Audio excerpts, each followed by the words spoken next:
Hello students, আমি Bablu. Welcome to my YouTube channel Bablu's classroom. আজ আমরা চতুর্থ শ্রেণীর মডেল অ্যাক্টিভিটি টাস্কের গণিত বিষয়টা দেখব। চলো দেরি না করে ভিডিও শুরু করা যাক। দেখো, প্রথমে আছে নিচের প্রশ্নগুলির উত্তর দাও। এখানে আছে 5/5 অংশ সমান সমান কত অংশ। তাহলে দেখি আমরা 5/5 অংশ সমান সমান কত অংশ হয়। তাহলে লিখলাম 5/5 সমান, এই 5 আর 5 কাটা গেলে থাকে 1। তাহলে 5/5 সমান সমান 1 অংশ। ঠিক আছে, এবার পরেরটা দেখি।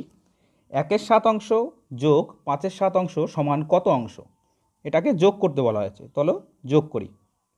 1/7 যোগ 5/7। তাহলে এই যোগ করার সময় যখন ভগ্নাংশের যোগ করি তখন আমরা কি করি, নিচেরটার লসাগু করি। তো 7 আর 7-এর লসাগু কত হয়? 1টা 7 1টা 7। তাহলে 7 দিয়ে ভাগ করা যায়, 1 থাকে, এখানেও 1। তাহলে এর লসাগু হচ্ছে 7। এবার 7 দিয়ে যদি 7কে ভাগ করা হয়, ভাগফল হয় 1। সেই ভাগফল দিয়ে উপরটাকে গুণ করলে কত হয়? তাহলে যদি ভাগফল হয় 1, 1 গুণ 1 করলে হয় 1। এখানে যোগ চিহ্ন। এই 7 দিয়ে 7কে ভাগ করলে ভাগফল হয় 1, 1 দিয়ে 5কে গুণ করলে হয় 5।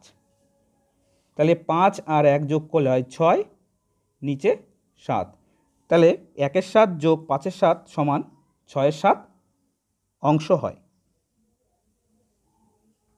ঠিক আছে, নিশ্চয়ই বুঝতে পেরেছ। এবার দেখো, পরে আছে ফাঁকা ঘর পূরণ করো।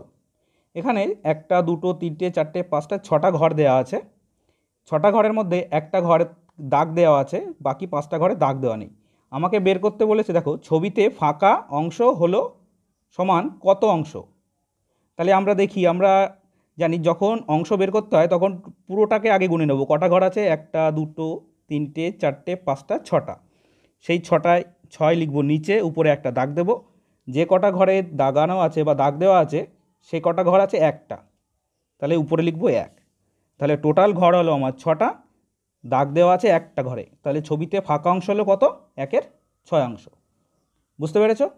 যদি ভিডিও ভালো লেগে থাকে তাহলে অবশ্যই একটা লাইক করবে এবং চ্যানেলটাকে অবশ্যই সাবস্ক্রাইব করে নেবে নতুন নতুন ভিডিও পাওয়ার জন্য। ঠিক আছে, চলো পরের অঙ্ক দেখা যাক।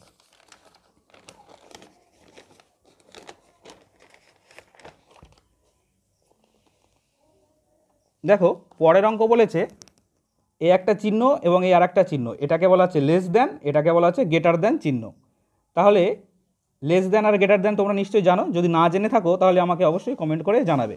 তাহলে চলো, এখানে আছে দেখো 3/7, একটা বক্স আছে 2/7। এখানে লেস দ্যান মানে ছোট আর গ্রেটার দ্যান মানে বড়।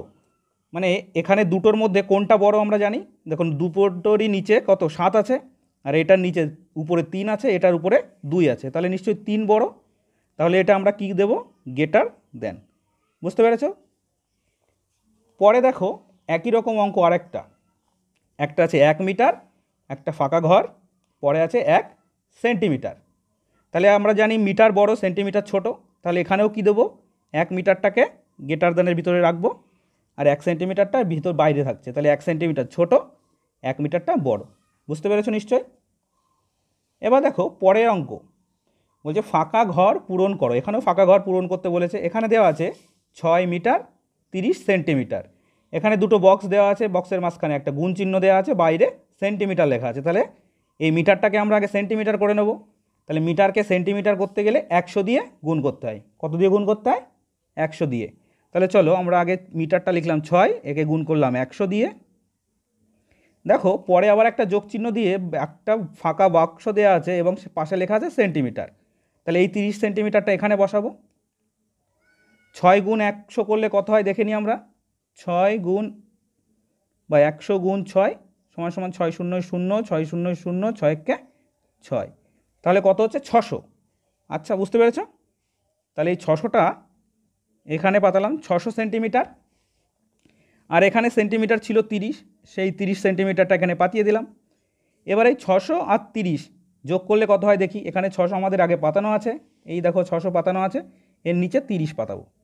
তাহলে যোগ চিহ্ন দিলাম, 0 3 6, কত হলো? 630। তাহলে উত্তর কত হবে? 630 সেন্টিমিটার। বুঝতে পেরেছ? নিশ্চয়ই বুঝতে পেরেছো। যদি বুঝতে না পেরে থাকো বা কোথাও যদি কোনো সমস্যা হয়ে থাকে অবশ্যই আমাকে কমেন্ট বক্সে জানাবে, এবং ভিডিওটি ভালো লাগলে একটা অবশ্যই লাইক করবে এবং চ্যানেলটিকে সাবস্ক্রাইব করে বেল নোটিফিকেশানটা অলে রেখে দেবে, তাহলে আমি নতুন নতুন ভিডিও পোস্ট করলে সবার আগেই তোমরাই দেখতে পাবে। তাহলে চলো আজকে এই অবধি শেষ করা যাক।